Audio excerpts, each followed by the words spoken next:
Atos, capítulo de número 1.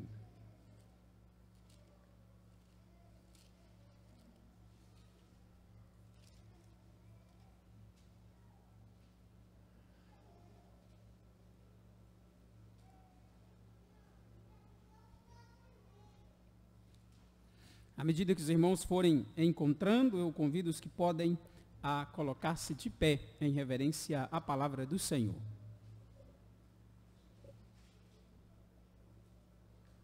Atos, capítulo 1, versos de 9 a 11. Atos 1, 9 a 11.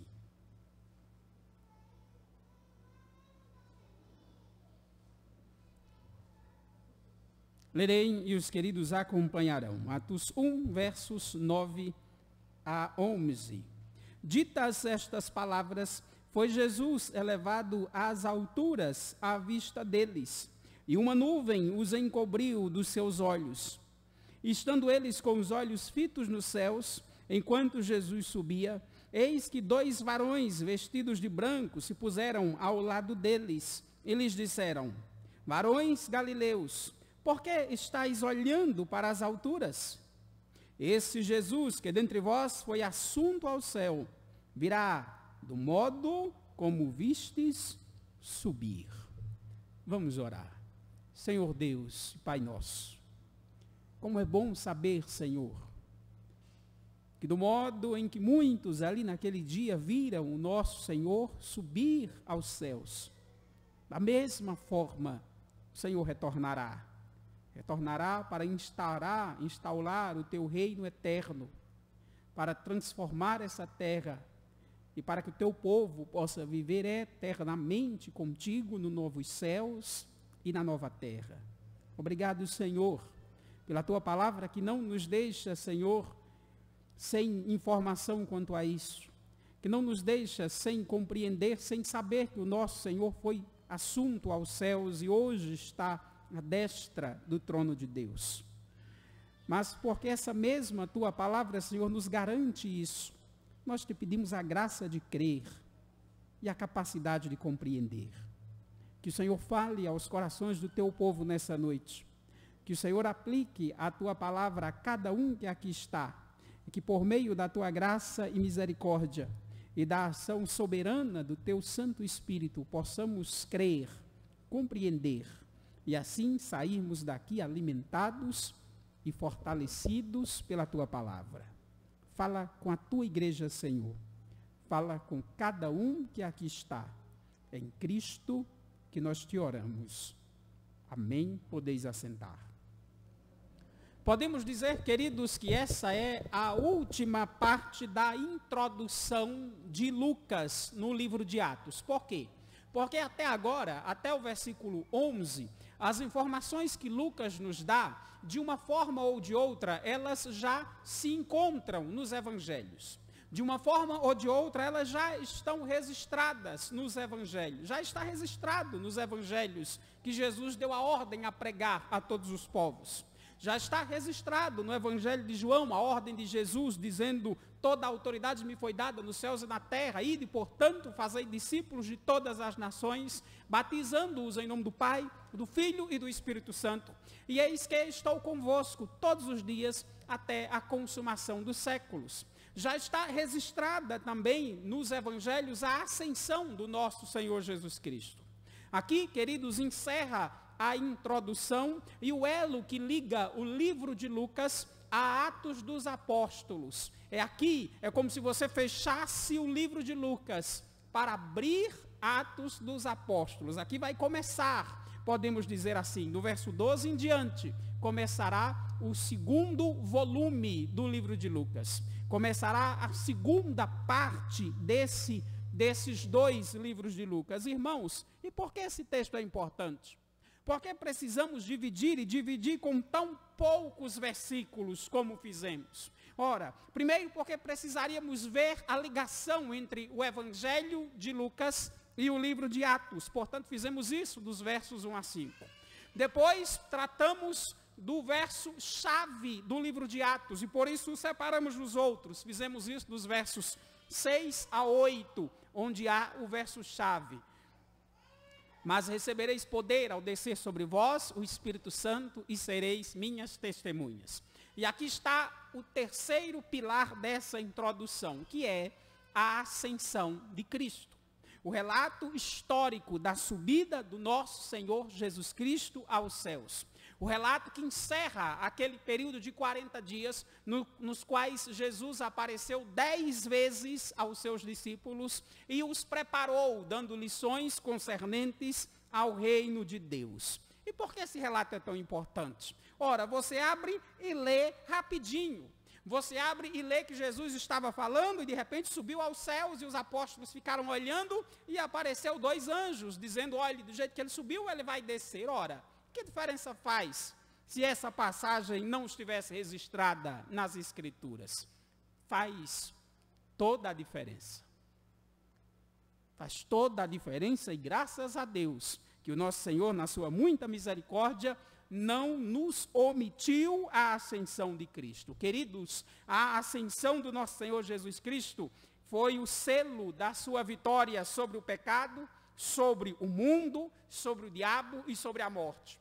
Jesus desceu dos céus porque precisávamos de alguém para pagar o preço pelo nosso pecado.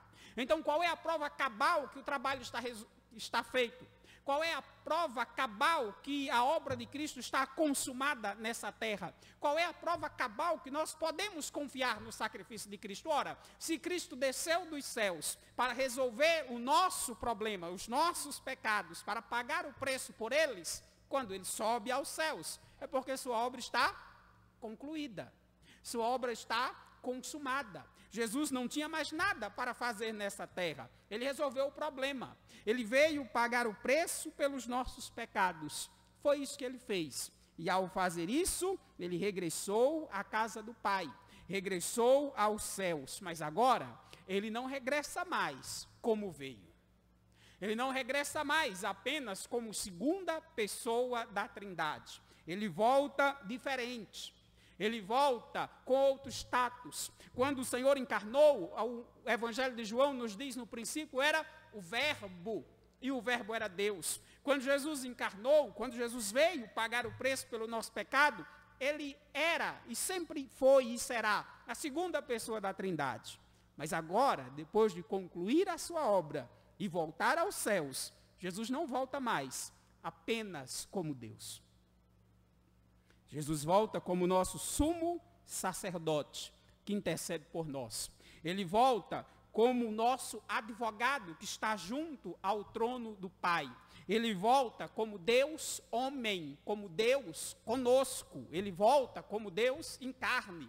Ele volta como o único e suficiente mediador, ou seja, aquele que fica no meio, aquele que tem uma natureza divina, mas que também tem uma natureza humana. Ele não volta do jeito que veio, ele volta com uma dupla natureza, volta como Deus homem. Queridos, isso é de fundamental importância, porque Jesus subiu aos céus com uma natureza humana. Nós podemos confiar no perdão dos nossos pecados. Porque Jesus subiu aos céus com uma natureza semelhante à nossa. Podemos confiar que a nossa natureza humana também será aperfeiçoada, glorificada, e também pela graça de Deus e pela obra de Cristo, seremos recebidos nos céus. Antes de adentrarmos no texto em si, queridos, tem uma informação, na verdade uma curiosidade. Veja bem, Jesus ressuscitou em um domingo, como bem sabemos. Jesus apareceu, diz o livro de Atos, durante 40 dias aos seus discípulos e fez isso 10 vezes. E ele subiu aos céus neste 40º dia. A pergunta é, se Jesus ressuscitou num domingo, qual o dia que o nosso Senhor subiu aos céus? Se Jesus ressuscitou num domingo, queridos, e subiu aos céus 40 dias após sua ressurreição, nosso Senhor subiu aos céus em uma quinta-feira, porque passará um domingo e no outro domingo completará-se 10 dias da sua subida e será a descida do Espírito Santo.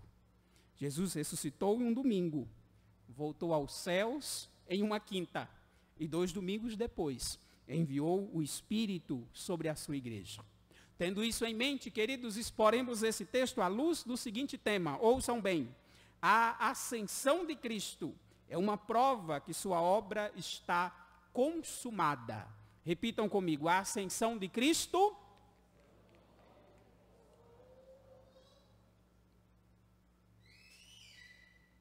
O começo foi bom, viu, irmãos?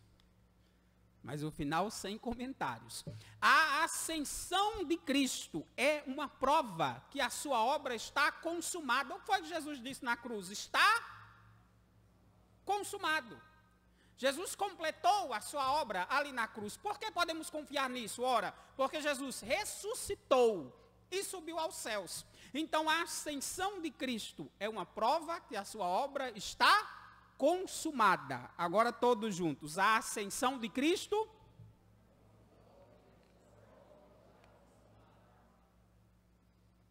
E é verdade. Quando Cristo ascendeu aos céus, queridos, estava provada ali a consumação da sua obra. Ele fez tudo que tinha para fazer. E se sua obra estava consumada, em primeiro lugar, queridos, a sua obra na terra estava concluída. Jesus não tinha mais nada para fazer nessa terra, isso mesmo. Jesus não tinha mais nada a fazer e incumbiu a sua igreja, por meio do Espírito Santo, de levar o seu evangelho a toda a criatura. Portanto, olhe para a sua Bíblia, olhe para o verso 1, veja o que nos diz Lucas. Ditas estas palavras, quais palavras? As que estão no verso 8. Mas recebereis poder ao descer sobre vós o Espírito Santo. Sereis minhas testemunhas tanto em Jerusalém, como em toda a Judéia, Samaria e até os confins da terra. Quando Jesus disse essas palavras, diz Lucas, foi Jesus elevado às alturas à vista deles, e uma nuvem o encobriu dos seus olhos. Queridos, Jesus acabou de avisar aos seus apóstolos qual é a missão deles. Acabou de deixar claro para eles que ao invés de esperar um reino milenar sobre Jerusalém, eles têm uma outra missão, uma outra função. Eles serão cheios do Espírito Santo para que possam levar o Evangelho não só sobre Jerusalém ou a Judéia, mas Samaria e até os confins da terra. E então, ao dizer isso, o nosso Senhor é elevado às alturas. Queridos, o Senhor está voltando para casa. O seu trabalho está concluído, a sua obra está feita, e agora ele regressa como nosso mediador, regressa para ser coroado, regressa para assumir o seu lugar de direito. O seu lugar de direito, por ser, claro, Deus, Filho de Deus, a segunda pessoa da Trindade, mas agora recebe também o seu lugar de direito como mediador entre Deus e os homens, como aquele que substituiu perfeitamente o primeiro homem, Adão, que tomou o lugar de Adão como cabeça representativo do seu povo. E ele retorna naquele belo discurso de Jesus em João 17, que nós conhecemos como a oração sacerdotal, o Senhor já previa isso. Em João 17, verso 5, o Senhor diz, agora glorifica-me, ó Pai, contigo mesmo, com a glória que eu tive junto a ti, antes que houvesse mundo. A glória não é novidade para Jesus Cristo. O trono não é novidade para Jesus Cristo. Mas agora ele reina como mediador, como sumo sacerdote, como chefe federal do seu povo, como cabeça pactual. Nas palavras de Paulo, como segundo Adão. Essa é a diferença. A diferença é que agora Jesus é o segundo Adão. Jesus é o mediador entre Deus e o seu povo. Olhe para o verso 9, veja o que nos diz. Foi Jesus elevado às vistas deles. E aqui tem uma pequena diferença, queridos. No Evangelho de Lucas, no capítulo 24, o próprio Lucas já tinha descrito a ascensão de Cristo. Então, o que mudou? Porque ele precisou fazer isso de novo. Volte lá a Lucas 24, sem desmarcar Atos, e vamos notar a pequena diferença. E o porquê da diferença.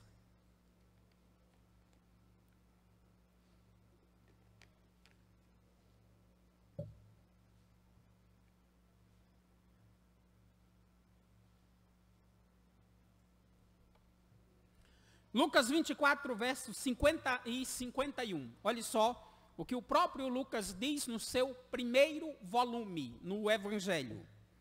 Lucas 24, 50 a 51. Então Jesus os levou para Betânia e, erguendo as mãos, os abençoou. Aconteceu que, enquanto os abençoava, ia se retirando deles, sendo elevado para os céus. Qual é a diferença? Qual é a diferença da narrativa de Lucas no seu Evangelho para a narrativa do próprio Lucas no livro de Atos?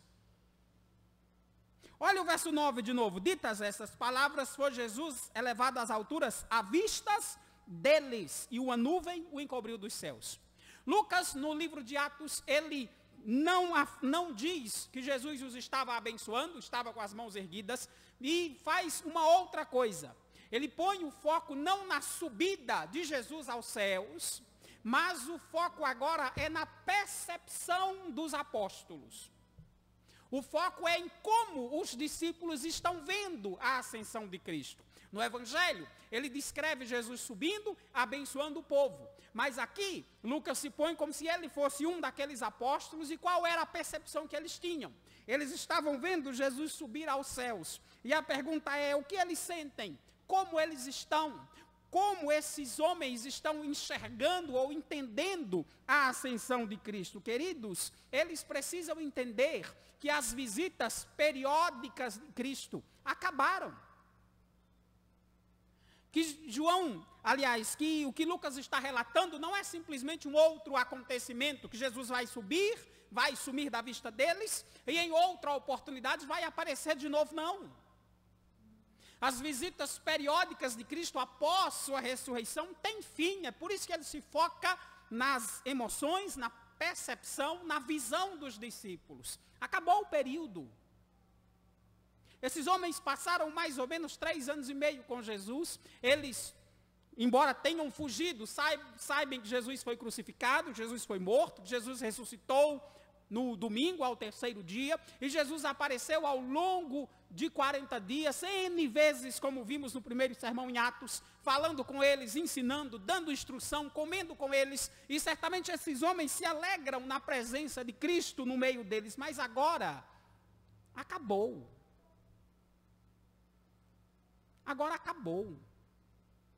Agora Jesus está subindo aos céus, e voltará, mas não será logo, não será agora, não será logo, tanto que já estamos esperando há mais ou menos 2000 anos. Não será logo, tanto que ainda aguardamos ansiosos a sua volta. Não será logo, tanto que nós, que somos os herdeiros da fé daquele povo, ainda aguardamos a sua volta. Então, como esses homens estão vendo isso, queridos? Jesus concluiu a sua obra. E agora a igreja que estava nas mãos dos apóstolos é o seu corpo espiritual. Compete a ela levar o evangelho do reino de Deus. Compete a ela anunciar aos povos que Jesus morreu, ressuscitou, está à destra de Deus, de onde intercede por nós, como diz o credo apostólico. Compete a eles, não a Cristo. Cristo já concluiu a obra. E agora está retornando aos céus. A igreja deve anunciar, proclamar e esperar a volta do Senhor. A obra de Cristo na terra, na sua primeira vinda, encerra-se com a sua ascensão. A missão de levar o evangelho compete a cada um que nele crê. Irmãos, a ascensão de Cristo é uma prova que sua obra está consumada. E isso é visto também, em segundo lugar, porque na ascensão de Cristo nos é garantida a sua volta. Jesus está subindo, mas é garantido ao seu povo que ele vai voltar. É garantido ao seu povo que o Senhor não nos abandonou, não nos deixou para trás. Pelo contrário, ele retornará e retornará poderosamente. Olhe para a sua Bíblia de novo. Veja o verso 10, Atos 1, verso 10.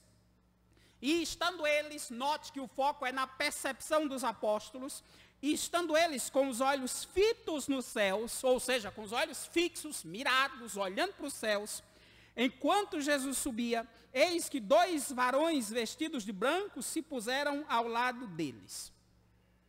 Note que Lucas continua com a sua percepção na visão dos apóstolos. Isso é importante. Esses homens estão entendendo o que está acontecendo, irmãos. Jesus não vai mais aparecer na semana que vem. Jesus não vai mais aparecer no próximo domingo e ceiar com eles. Jesus não vai mais aparecer em um barco e chamar eles para comer peixe. Isso não vai acontecer mais.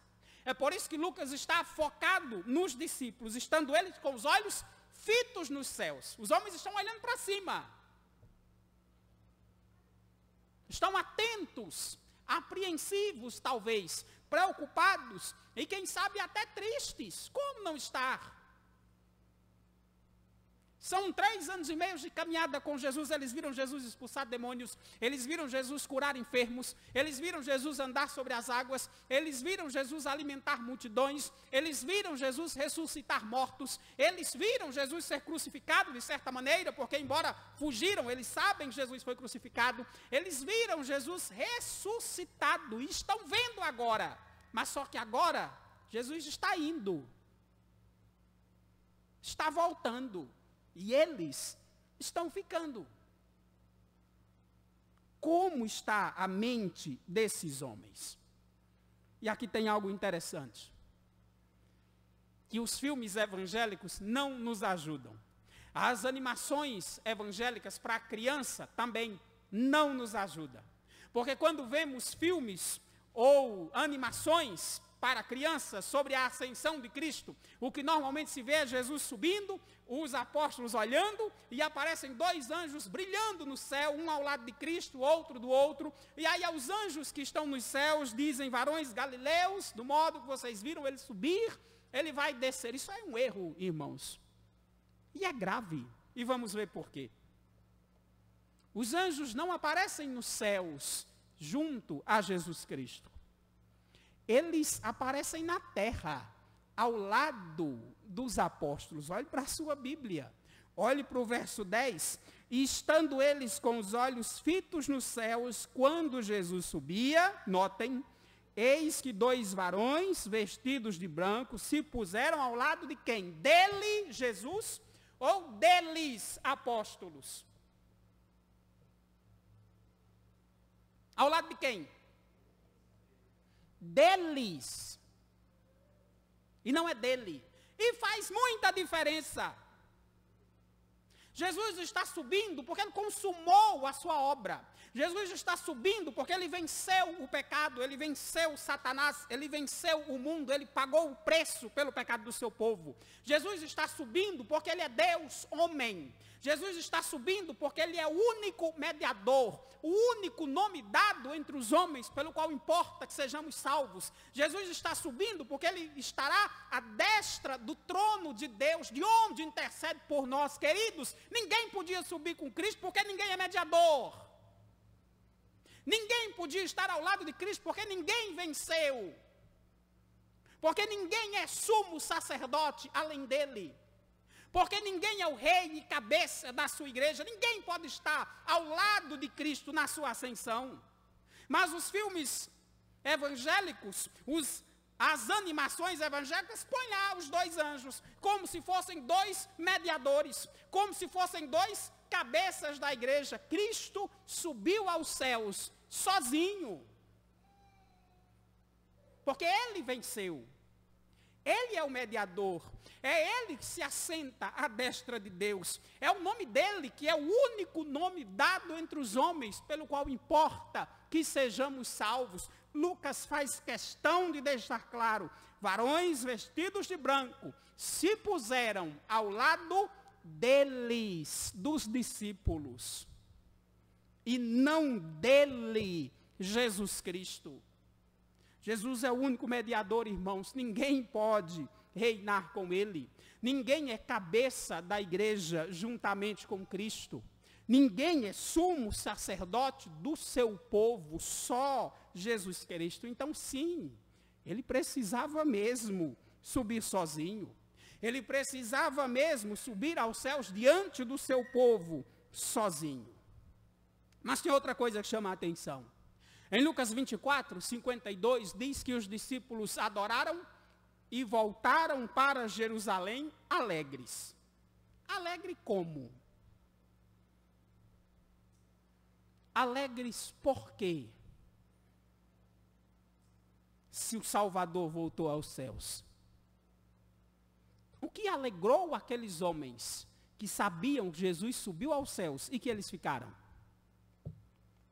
Você se alegraria? Se você tivesse vivido 3 anos e meio com aquele que é Deus em carne, tivesse andado com ele, alimentado-se com ele, visto as suas grandes obras, ouvido a sua doce voz e os seus ensinos, e agora sabe que ele está subindo aos céus e você está ficando, por que você se alegraria? Lucas 24, 52 diz que os apóstolos se alegraram. Há um motivo para a alegria deles, irmãos, e está no verso 11. Olhe para a sua Bíblia, olhe para o verso 11 de Atos. Varões galileus, por que estáis olhando para as alturas? Esse Jesus que dentre vós foi assunto aos céus, notem, virá do modo como vistes subir. A pergunta é, para que os anjos apareceram? Irmãos, para dar esperança. Para tirar daqueles homens o sentimento de preocupação, de angústia, de medo e de tristeza, e dar a eles motivos para se alegrar. E qual é o motivo para se alegrar? Jesus está subindo, mas ele não abandonou o seu povo. Assim como ele subiu, ele vai voltar. Como foi que Jesus subiu? Jesus subiu de carne e osso. Jesus subiu vivo, Jesus subiu sendo visto por todos aqueles que ali estavam. Os anjos diz assim como ele subiu, ou seja, da maneira que ele subiu, exatamente como vocês o viram subir, vocês também o verão voltar. Isso é que é grandioso, irmãos, porque de fato os apóstolos verão Jesus voltar. Você verá Jesus voltar, eu verei Jesus voltar, os ateus verão Jesus voltar, os idólatras verão Jesus voltar, aqueles que dizem que Jesus não existe, que tentam matar a Deus com suas ideias e filosofias, todos vão ver Jesus voltar. E é por isso que os apóstolos voltaram alegres. Jesus vai voltar. E vai voltar da mesma forma em que aqueles homens o viram subir. Os anjos deixam claro, sim, essa não é uma saída repentina de Jesus, ele não vai aparecer semana que vem, ele está subindo aos céus, ele será coroado e reinará como cabeça da sua igreja, mas, assim como vocês o viram subir, vocês o verão regressar. O evangelista Mateus também diz isso, em Mateus 24, 30. Então aparecerá no céu o sinal do Filho do Homem. Todos os povos da terra se lamentarão e verão o Filho do Homem vindo sobre as nuvens dos céus com poder e muita glória. Na verdade, irmãos, a expectativa da volta de Cristo é parte central da fé cristã. Assim como quem não crê que Cristo ressuscitou em carne e osso, assim como quem não crê que vai ressuscitar em carne e osso, não pode ser chamado de cristão. Quem não crê na volta de Cristo, fisicamente, vindo dos céus, também não pode ser chamado de cristão. São elementos fundamentais do cristianismo. Jesus ressuscitou, está vivo e ele voltará. Qualquer um que não concorde com essas palavras, não pode ser chamado de cristão. Não pode ser chamado de irmão pela igreja. É por isso que os apóstolos voltaram felizes. É por isso que eles animaram-se com essas verdades. E a pergunta é, como é que podemos aplicar esses 3 versículos? São 3 versículos, irmãos, às nossas vidas. Que lições tomamos desse texto? A primeira, abra a sua Bíblia em Lucas 24, 52. Vamos ver o que nos é dito lá.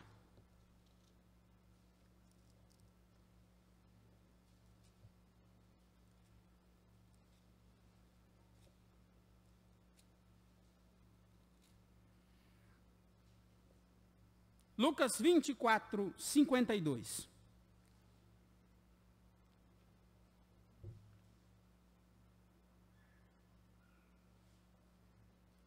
Olha só o que nos diz o evangelista Lucas. Então, eles, adorando-o, voltaram para Jerusalém, tomados de grande júbilo. Aqui é depois que Cristo sobe aos céus.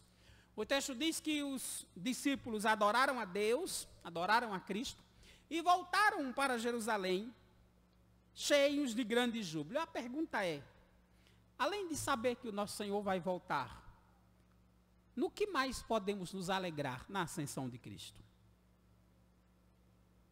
Além de saber que o Senhor vai regressar, isso é fundamental que você saiba disso. Às vezes as pessoas vivem como se Jesus não fosse voltar. Vivem como se o mundo não tivesse que prestar contas a Deus. Vive como se um dia todos não fossem comparecer perante o tribunal de Cristo. E para quem vive assim, irmão, certamente a volta de Cristo não vai alegrar. Pelo contrário, como lemos em Lucas 24:30, todos os povos da terra se lamentarão. E se lamentarão por isso. Se lamentarão porque se esqueceram ou ignoraram o fato que Jesus ia voltar. Viveram como se não tivesse que prestar contas a Ele. Viveram como se não importasse o dia de amanhã, ou como se um dia Cristo não estivesse no trono para julgar a cada um conforme as suas obras, como diz a Bíblia. Para esses haverá lamento, mas e para nós?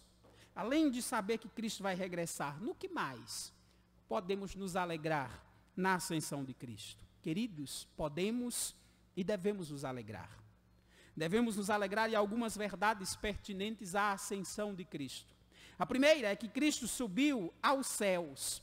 E Ele subiu aos céus com um corpo humano. Sim, um corpo glorificado, um corpo perfeito, um corpo já livre das fraquezas do pecado, mas ainda assim com um corpo humano, com uma natureza humana. Jesus não voltou mais os céus apenas como verbo de Deus que era antes, como a segunda pessoa da Trindade, como o eterno Filho de Deus, não. Jesus voltou aos céus com uma natureza humana semelhante à nossa, com carne e osso, como se diz. E isso deve nos alegrar, queridos.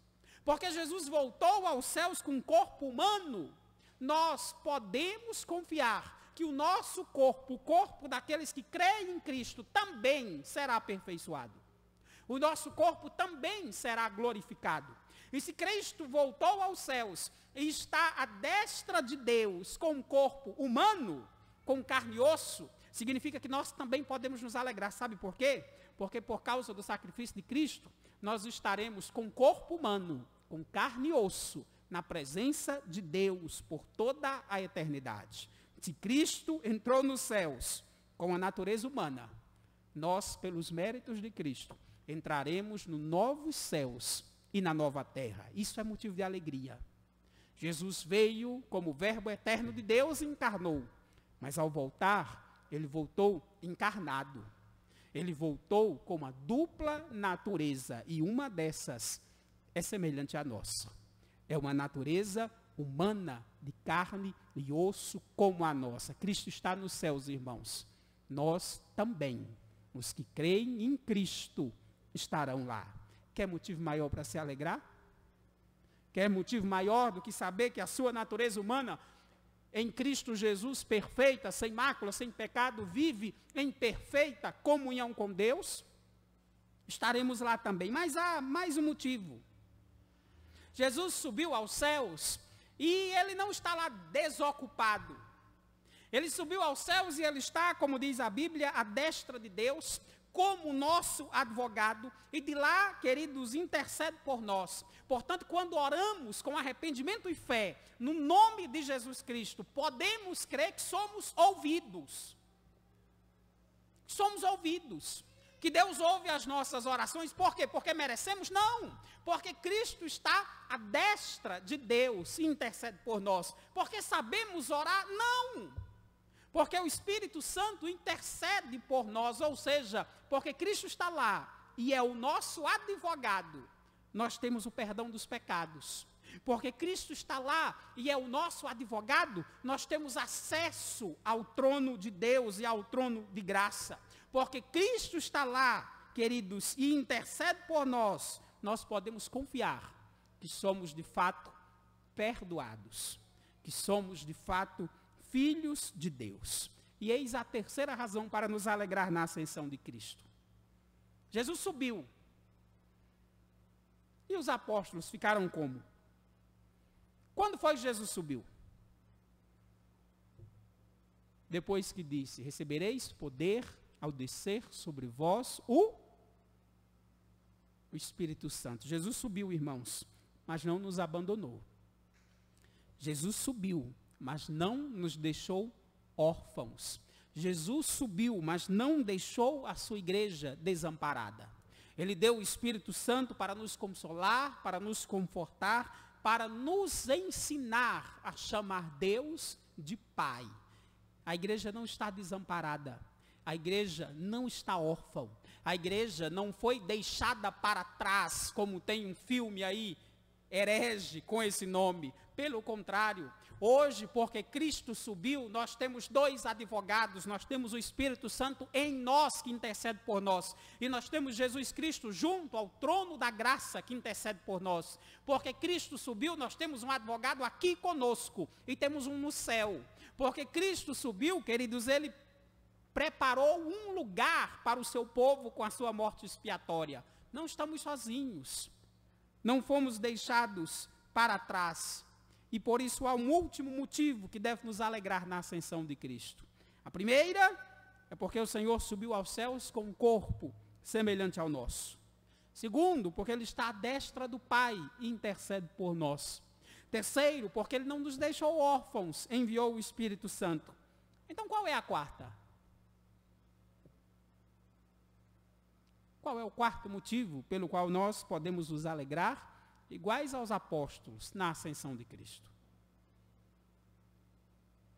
Queridos, a ascensão de Cristo marca a sua intronização como rei.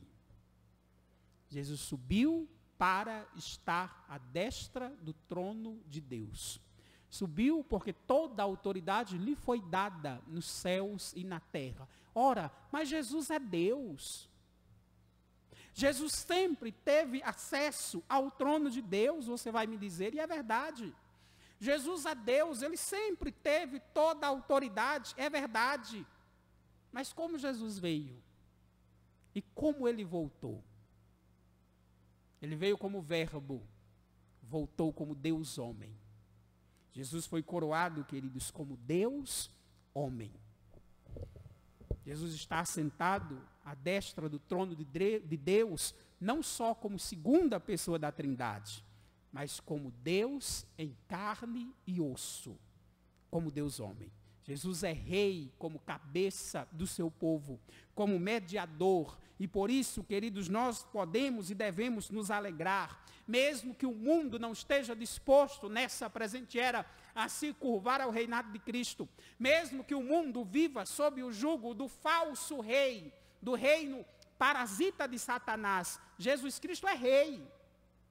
E Ele é rei sobre todo o cosmos. E por isso nós podemos confiar, sabe por quê? Porque nada acontece sem a permissão de Cristo. Nada acontece sem que o Senhor dê o seu aval. E por isso nós nos alegramos, estamos sim.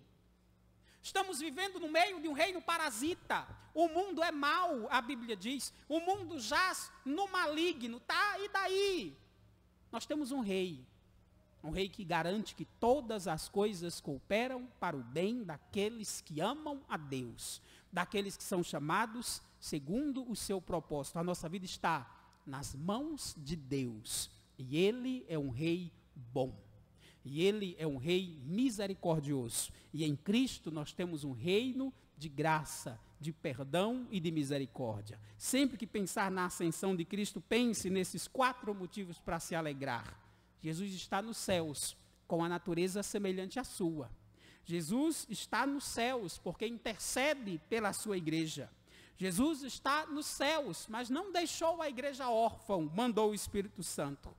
E Ele está nos céus, porque Ele é rei. Porque Ele governa a tudo e a todos. E no final, o mundo verá o nosso rei regressar. Queridos, tem outra aplicação que preciso fazer. E aqui tem algo que precisamos imaginar na mente dos apóstolos. Há dois erros claros na mentalidade dos apóstolos, nesse texto e no texto anterior. Quanto à volta de Cristo, queridos, nós vemos dois erros claros na percepção dos discípulos, que, por incrível que pareça, não são erros que nós também não vemos na igreja. Nós vemos na igreja de Cristo. Nós vemos no meio do povo de Deus. Dois erros que os apóstolos tiveram. Queridos, o primeiro deles é esperar um reino terreno. O reino secular. É esperar um reino militar. Lembre-se que lá no verso 6, os apóstolos queriam um reino para Jerusalém. Queriam um reino político, digamos assim. Queriam um reino como Davi, para expulsar os inimigos. E até hoje, muitos estão na igreja, mas esperam um reino milenar, um reino humano. Esperam simplesmente salvação para seus problemas existenciais. Esquecem que Jesus reina no trono da glória nos céus, reina sobre tudo e todos, e no final recompensará por meio da sua graça a sua igreja. Mas muitos não esperam esse reino, querem um reino do aqui e agora. E esse é um erro. E veremos por quê. O segundo erro dos apóstolos, queridos, é ficar olhando para os céus, como eles ficaram. Ficar inativos, apenas especulando. E esse é um erro grave.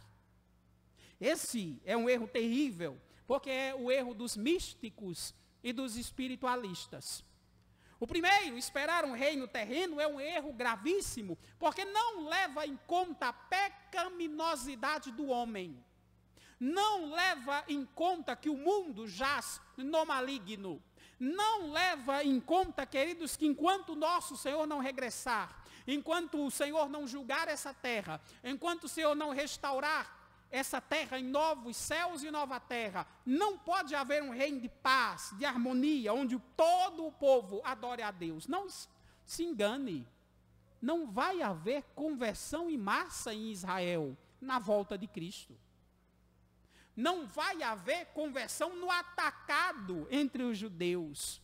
Sabe por quê? Paulo diz, o homem natural não aceita as coisas do Espírito de Deus, porque eles são loucura e não pode entendê-las. Mesmo se Jesus descesse em Jerusalém, os judeus não creriam em Cristo. Mesmo se Jesus andasse em Jerusalém, os judeus não creriam em Cristo. Sem a ação do Espírito Santo, irmãos, ninguém crê, ninguém entende. Aliás, Jesus andou em Jerusalém. Jesus pisou em Jerusalém. Jesus expulsou demônios entre os judeus. Jesus andou sob as águas. Jesus alimentou multidões. Jesus ressuscitou mortos diante dos judeus, como ressuscitou Lázaro. E o povo creu? E creram? Não se engane. Esperar um reino milenar nessa terra é ignorar muito a pecaminosidade do homem. Abra a sua Bíblia em Lucas 16. Eu vou ler um único verso.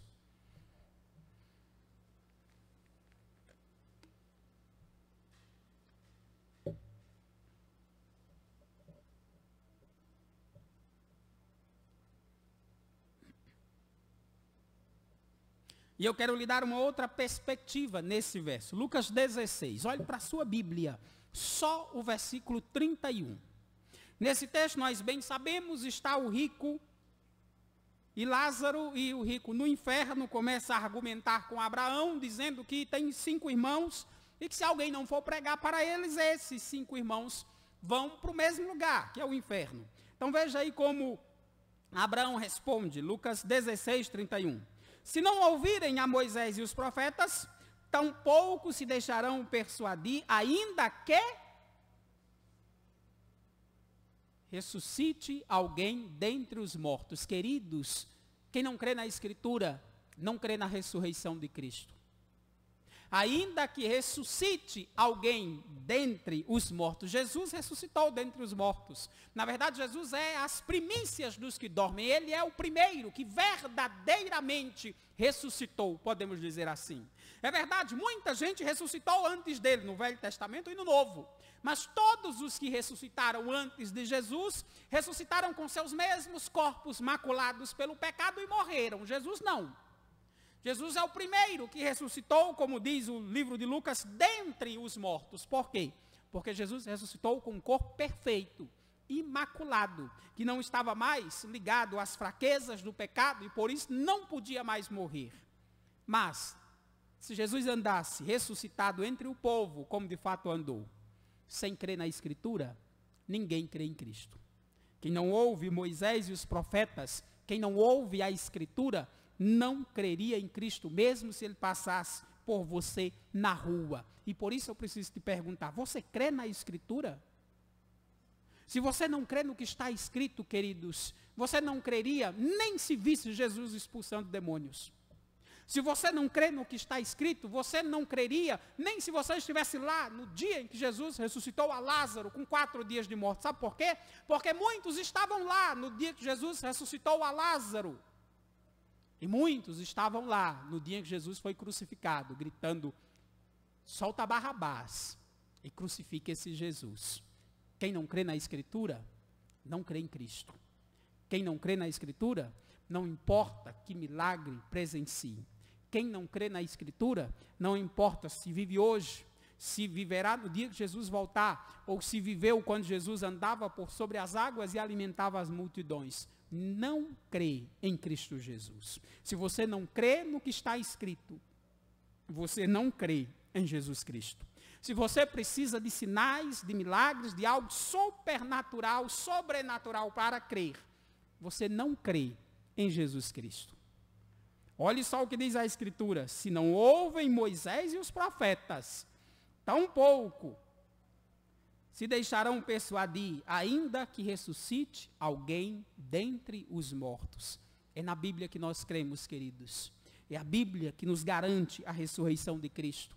É a Bíblia que garante que o Senhor subiu aos céus. Por isso precisamos crer nela e parar de pensar em um reino milenar nessa terra. Parar de querer ver coisas sobrenaturais, porque quem não crê no que está escrito pode crer em qualquer coisa, menos em Jesus Cristo. Menos em Deus, menos na veracidade da sua palavra. É por isso que é um erro esperar um reino milenar. É por isso que é um erro esperar Jesus descer das nuvens e reinar em Jerusalém por 1000 anos para esperar uma rebelião final. Porque quem não crê em Cristo, quem não crê no que está escrito, não creria de maneira nenhuma. Jamais creria. O segundo erro, como disse, é o dos místicos. É o dos espiritualistas. Ora, Jesus está subindo e os apóstolos iam ficar olhando até quando? Se os anjos não dizem, ei, do jeito que vocês viram subir, ele vai voltar. Iam ficar olhando até quando? Até hoje? Porque até hoje Jesus ainda não voltou. Eles iam ficar lá até hoje olhando para o alto? Iam esperar anoitecer? Iam esperar os 10 dias olhando para o alto? Os anjos disseram, vocês viram ele subir? Viram, ótimo, olhe, toca o barco, ele vai voltar, e vocês vão ver também. Não precisa estar olhando não. Se preocupe não, na hora que ele for descer, vocês vão ver, não se preocupe. Esse é o erro dos místicos, irmãos. Esse é o erro dos espiritualistas. Eles param no tempo. Eles ficam divagando e se esquecem que a fé é prática. Que a fé é vivenciável. Que a fé precisa ser demonstrada em atitudes diárias. Não é para estar olhando para o alto, não. A fé cristã não é isso, não é misticismo. Ou espiritualidade, imagine só. Os apóstolos olhando para cima, tá? Jesus foi e vão ficar olhando para cima até quando? Abra a sua Bíblia em Atos 2.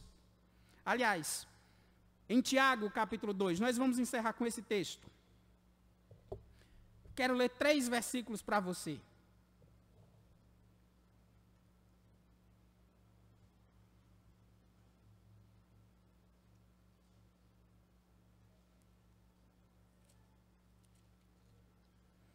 Tiago, capítulo 2.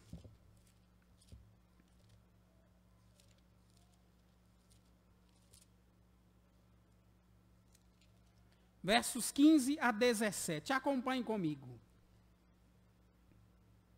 Se um irmão ou uma irmã estiverem carecidos de roupa e necessitados do alimento cotidiano, e qualquer dentre vós lhe disser, ide em paz, aquecei-vos e fartai-vos, sem contudo lhes dar o necessário para o corpo, qual é o proveito disso? Assim também a fé, se não tiver obras, por si só, está morta. Esse foi o erro dos apóstolos, e esse é o erro de muitos, que confundem fé cristã com misticismo. Que confundem fé cristã com espiritualidade oriental. Olha só o que diz Tiago, o irmão do Senhor. Se um irmão ou uma irmã estiverem carecidos de roupa e necessitados de alimento cotidiano, e qualquer dentre vós lhe disser, ide em paz, aquecei-vos e fartai-vos, sem contudo lhes dar o necessário para o corpo, qual é o proveito disso? Talvez você, lendo assim, não consiga entender como essas palavras são impactantes, mas eu vou contextualizar. Imagine que o irmão ou a irmã chega para você passando necessidade, passando fome, desempregado, carecendo de uma ajuda para comprar um remédio ou para comprar uma feira, para comer. E aí você diz, irmão, eu vou orar por você, vá em paz, Deus vai lhe abençoar. Tiago diz, qual é o proveito disso? Qual é o proveito? Deus, na sua providência, levou esse irmão até você. Cumpre a você podendo ajudá-lo. Deus, na sua infinita providência, irmão, já ouviu a oração do irmão, pedindo ajuda, e ele o levou até você. Então, o que é que compete a você? Se tiver condições, socorrê-lo. É por isso que Tiago conclui dizendo, assim também a fé, se não tiver obras, verso 17, por si só é morta. Os apóstolos vão ficar olhando até quando? E nós vamos ficar dizendo, vou orar por você, irmãos. Deus levou esse irmão à sua porta. O irmão orou, Deus o ouviu, levou à sua porta. Queridos, é isso que os místicos e espiritualistas muitas vezes não entendem. Deus governa, sustenta e dirige todas as coisas. Mas nós, como Igreja de Cristo, recebemos uma importante incumbência. Nós devemos adorar a Deus com todo o nosso ser e anunciar a palavra de Cristo. Não é para ficar olhando para o teto. Não é para pararmos no tempo. Às vezes nós dizemos e dissemos mesmo, evangelize seu cônjuge, e as pessoas dizem, eu oro por ele, irmãos, a fé vem pelo... E ouvir a palavra de Cristo, e todo mundo orar e ninguém evangelizar. Alguém se converte? A fé vem pelo... Esse é o erro dos místicos. O Senhor, na sua muita graça e misericórdia, deu tarefas, funções à sua igreja, para que a sua igreja brilhe, como diz Jesus no Evangelho de Mateus, capítulo 5, verso 16. Assim brilhe a vossa luz diante dos homens, e vejam as vossas boas obras, e glorifiquem ao vosso Pai, que estás nos céus. Queridos, é com amor a Deus, com zelo e empenho na sua obra, que nós adoramos a Deus diariamente. Que nós adoramos a Deus nos dias em que não estamos na igreja, que nós cultuamos ao Senhor andando em conformidade com a sua palavra, que nós nos empenhamos em levar o Evangelho às pessoas que estão ao nosso redor e viver em acordo com as Sagradas Escrituras. Jesus mesmo disse, se me amais, em João 14, 23, guardais os meus mandamentos. Como é que a gente prova que ama a Deus? Fé e submissão à sua palavra. Disposto a obedecer, confiando que o Senhor nos sustenta, nos socorre e nos abençoa. É assim que vive a Igreja de Cristo, queridos. Não vive olhando para os céus. Ela sabe que no dia que Jesus voltar, nós vamos vê-lo. Não vive divagando, vive confiando na providência de Deus e fazendo a sua vontade. Não vive dizendo, Senhor, simplesmente faz a tua vontade, mas além de dizer isso, a igreja diz, Senhor, venha o teu reino. Faça a tua vontade, assim na terra como nos céus. E a vontade de Deus é feita na terra, queridos, por meio da sua obra na igreja. A vontade de Deus é proclamada na terra por meio da sua igreja. A vontade de Deus é anunciada na terra por meio do seu povo. Precisamos orar, mas precisamos pregar. Precisamos orar, mas precisamos evangelizar. Precisamos rogar a Deus as bênçãos sobre a igreja, mas precisamos socorrer ao nosso próximo. E precisamos ser uma igreja disposta a socorrer um ao outro. Tem uma última aplicação que não podemos esquecer, queridos. A ascensão de Cristo é, sim, por si só, uma exortação ao arrependimento, à fé e ao evangelismo.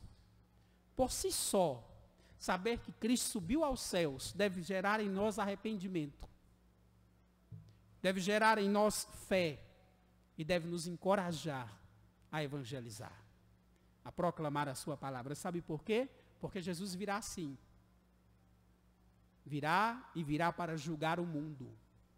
Virá e virá para julgar toda a terra. Precisamos nos arrepender. Virá e virá como Rei eterno. Por isso precisamos crer. E precisamos avisar aos perdidos que há perdão, que há salvação, mas que todas as ofertas de misericórdia expiram no dia da volta do nosso bendito Salvador. Quando Jesus voltar, quem tiver crido, creu. Quem não tiver crido, se perdeu. Compete a nós avisá-los. Compete a nós anunciá-los. Compete a nós avisar que Cristo está vindo. E Ele está vindo, não se engane. Ele está voltando. Não precisamos ficar olhando para os céus, porque vamos vê-lo, mas Ele está voltando. Arrependa-se. Creia e leve esse evangelho a muitos. Vamos encerrar com Lucas 12, 3 versículos, irmãos, e eu quero que você durma com esse texto na cabeça hoje. Lucas capítulo 12. O mesmo autor do livro de Atos nos dá uma firme exortação quanto à espera do retorno do nosso Senhor.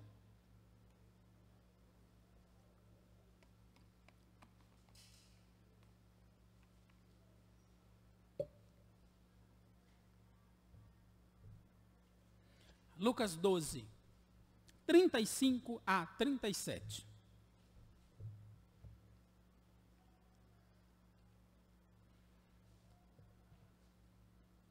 Lucas registra as palavras de Jesus Cristo da seguinte forma: cingido esteja o vosso corpo, acesa as vossas candeias, sede vós semelhantes a homens que esperam pelo seu Senhor, ao voltar ele das festas do casamento, para que quando vier e bater a porta, logo lhe abra. Bem-aventurados aqueles servos a quem o Senhor, quando vier, os encontrar vigilantes.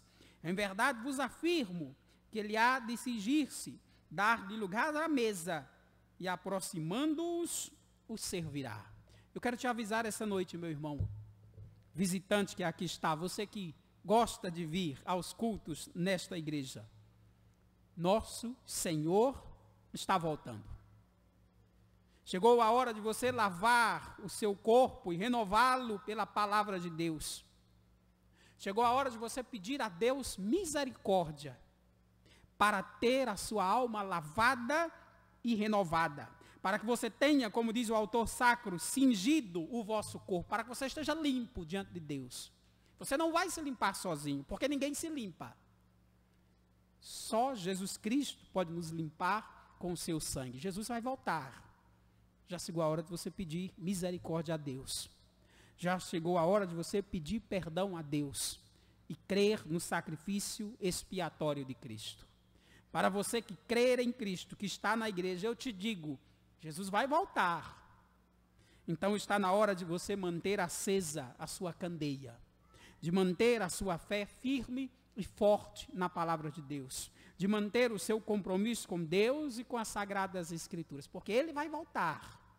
E ai daquele que ainda estiver sujo no pecado, ai daquele que não tiver tido a sua alma lavada e transformada pelo sangue de Cristo, ou ai daquele que passou um tempo na igreja, mas porque nunca creu de verdade, quando o Senhor voltar estará com suas lâmpadas apagadas, sem fé, acomodado, sem arrependimento.